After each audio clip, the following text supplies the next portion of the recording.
자, 오늘 뉴스장터는요, 이틀 전이죠. 이틀 전에 대단원의 막을 내린 MBN의 현역가왕 시즌2와 관련해서 말씀을 드려보려고 하는데요.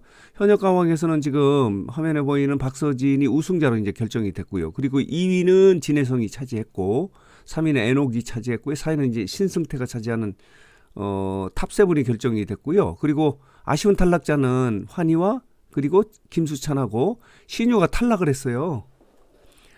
13회 방송으로 이제 마무리가 됐는데, 현역가왕이, 나름 재밌게 진행이 되어 왔었어요.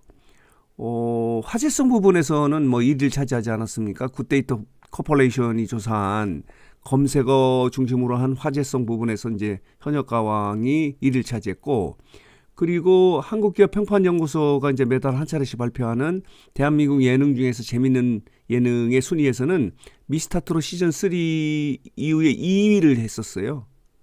그 정도로 나름은 재밌게 진행이 되어 왔고요.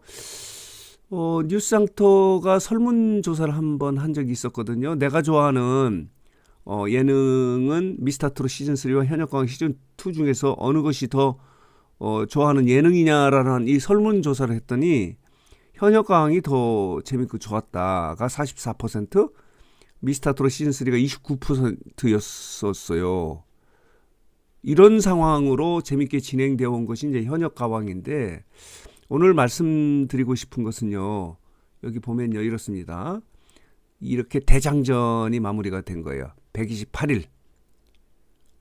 현역가왕을 차지하기 위해서 현역들의 치열한 경쟁을 벌였던 128일이 이제 마무리가 됐는데, 자, 볼게요. 오늘 말씀드리고 싶은 것은, 그렇다면은 현역가왕은 문제점이 없었는가? 여러 가지 뭐 논란도 있지 않았습니까? 그래서 오늘 뉴스장터는요, 현역가왕이 남긴 상처라고 할까요? 문제점을 좀 정리해서 여러분들에게 말씀을 드려보도록 하겠습니다. 재미있었지만은 이러이런 아쉬운 점이 좀 있었다는 부분을 말씀을 드리려고 하는데, 첫 번째는 뭐냐면요, 현역가왕 시즌2의 시청률이에요.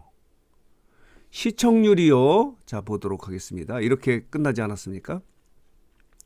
마지막 시청률이 가장 높긴 했었어요. 13.9%로 파이널을 마무리했는데, 이게 시작은 이렇게 됐어요. 8%로 시작을 했는데 최종적으로 13.9%로 오르긴 했어도 이것은 아쉬운 결과예요. 왜냐? 시즌1의 최종 파이널의 시청률이 17.3%거든요. 3.4%나 낮아요. 통상적으로 보면요, 시즌1에서 여성 가왕을 뽑은 이후에 남성으로 가면은요, 더 높은 시청률을 보였던 게 그동안의 관리였었거든요. 예를 들면 미스터트롯 시즌1 같은 경우는 여성, 미스터트롯이죠. 그리고 이제 미스터트롯 시즌1에서 대박을 치지 않습니까? 그런 것을 기대했지만은 오히려 시즌2가 더 낮은 시청률을 찍은 거예요. 13.9, 17.3. 물론 13.9도 그냥 딱 떨어져서 이야기하면 높은 시청률이에요. 그러나 상대적으로 더 떨어진 거예요. 이게 현역가왕 시즌2가 남긴 첫 번째 상처다 라고 말씀드릴 수밖에 없어요. 제작진들은 이거보다 훨씬 높은 시청률을 기대하면서 만들지 않았겠습니까? 그리고 미스터트롯에서 그랬던 것처럼. 그러나 오히려 이렇게 뚝 떨어진 거예요. 이런 부분이 있고, 이것을 굳이 좀 해명을 하자면요, 이 부분이에요. 이해방송. 요게 또 비상계엄 때문에, 지금 정부의 비상계엄 때문에 시청률이 뚝 떨어진 거예요. 이 경연 같은 경우는요, 이렇게 우상향으로 이렇게 시청률이 올라가지 않습니까? 비행기로 말하면은 테이크 오프 하는 순간에 어떤 문제가 발생한 거예요. 그래서 이해방송에서 시청률이 4.4로 떨어짐에 따라서 이 시청률 상승의 탄력이 떨어진 거예요. 이런 또 아픔이 있는 거예요. 이런 아픔, 이런 상처도 있는 거예요. 이런 것도 요인이 돼서 탄력을 받지 못하지 않았나. 지지부진해요. 오르락내리락 하는 거예요. 결론적으로 13.9%로 시즌 안에 17.3%보다 무려 3.4%포인트나 낮은 시청률로 결승전을 마무리한 거예요. 아쉬운 거예요. 이것도 상처다라고 이렇게 말씀을 드릴 수밖에 없고요. 그리고 가장 큰 문제는요, 공정성이에요. 공정성. 서혜진 PD가 만드는 그동안의 예능을 보면요, 공정성 문제가 계속 제기되고 있는데, 자 보도록 하겠습니다. 이런 제목의 기사가 나와 있어요. 현역 가왕 시즌2의 2대 가왕이 이제 박서진이 이제 결정이 됐는데, 뜨거운 공정성 논란이 부끄럽다. 계속해서 공정성 논란이 일지 않았습니까? 이 기사에 보면요, 한 누리꾼이요, 공정거래위원회에 제소를 했다고 해요. 업무방해 혐의로 제소를 한 거예요. 여기 보면요, 현역 가왕 시즌2가 공정거래법 위반 혐의로 이 공정거래위원회에 제소가 됐는데, 이 제작사 대표인 서혜진 PD를 업무방해 혐의로 이 누리꾼이요, 서울 마포경찰서에 수사를 의뢰한 적도 있어요. 공정하게 이 경연을 진행하지 못했다는 그런 의심을 너무너무 많이 받았어요. 이런 상황이거든요. 그러니까 공정거래위에 이렇게 제소를 할 정도로 공정하지 못한 부분이 많이 있는데 다 기억하시는 거예요. 예심이 끝났는데, 이해방송이 끝났는데 박서진하고 신윤을 투입하지 않습니까? 낙하산으로 끼워 넣는 거예요. 경연에 마감이 된 이후에도 끼워 넣는 거예요. 우리가 시험을 칠 때, 뭐 수능이나 이런 걸 칠 때 접수하지 않고 중간에 끼어드는 거나 똑같은 거예요. 왜 그랬는지 모르겠어요. 처음에 섭외가 안 돼서 방송을 시작했는데 중간에 섭외를 성공해서 했는 건지, 또 일부에서는 하도 서혜진 PD가 이 노이즈를 만드는 그런 어떤 기술자이기 때문에 일부러 노이즈를 만든 거 아니냐, 노이즈 마케팅을 한 거 아니냐라고 하는 의심을 하는 분도 있는데, 그렇게까지는 아니지 않겠는가. 어쨌든 간에 있을 수 없는 이 낙하산을 투입한 거예요. 결론은 박서진이 1위를 했고 신유는 꼴찌를 했어요. 우연인지 모르지만 두 사람을 투입을 했는데 한 사람은 1등, 한 사람은 꼴찌. 이런 결론이 났거든요. 이 부분서부터 이제 공정성 부분이 계속 제기가 된 거예요. 그리고 박지후를 계속해서 추가 합격으로 올리지 않습니까? 이것도 공정성에 문제가 있다고 많은 사람들이 지적을 한 거예요. 이것도 가장 큰 상처가 아닌가, 이런 생각이 드는 거예요. 이런 상황이고요. 자 보도록 하겠습니다. 이렇고 여기 보면요, 점수가 있거든요.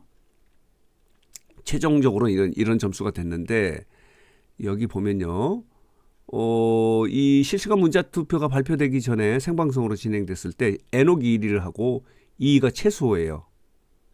여기 보면은 1, 2차전의 현장 점수하고 대국민 응원 투표, 신곡 점수, 그리고 이제 총점이 이렇게 돼 있고, 이런 순위에서 실시간 문자 투표, 대국민 문자 투표가 발표된 이후에 완전히 뒤집히는 거예요. 박서진 같은 경우는 3위였는데 1위로 껑충 뛰었고, 진혜성 같은 경우 6위였는데 2위로 올라오고, 이렇게 된 거예요. 오늘 말씀드리고 싶은 상처는 뭐냐면은 이 배점에 문제가 있다라고 하는 그런 지적이 너무 많아요.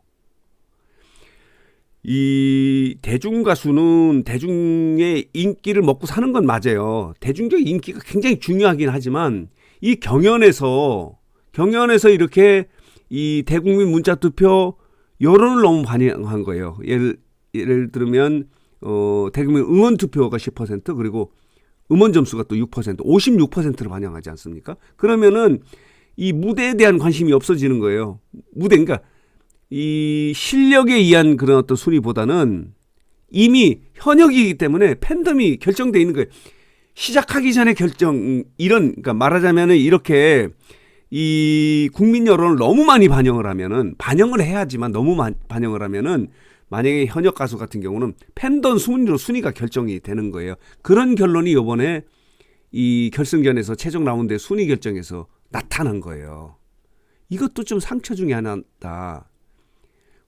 국민의 의견을 반영하는 것은 좋아요. 근데 그 배점의 비율에 문제가 있는 거예요. 너무 많아요. 만약에 다음에 현역가왕이 뭐 시즌 3를 한 경우라면은 현역가 가수들이 이제 참여자가 나오잖아요. 그러면 재미없어질 것 같아요. 이미 팬덤 인기 순위로 시작하자마자 우승자를 예측할 수 있는 그런 결과가 나오기 때문에 배점에 문제가 있다.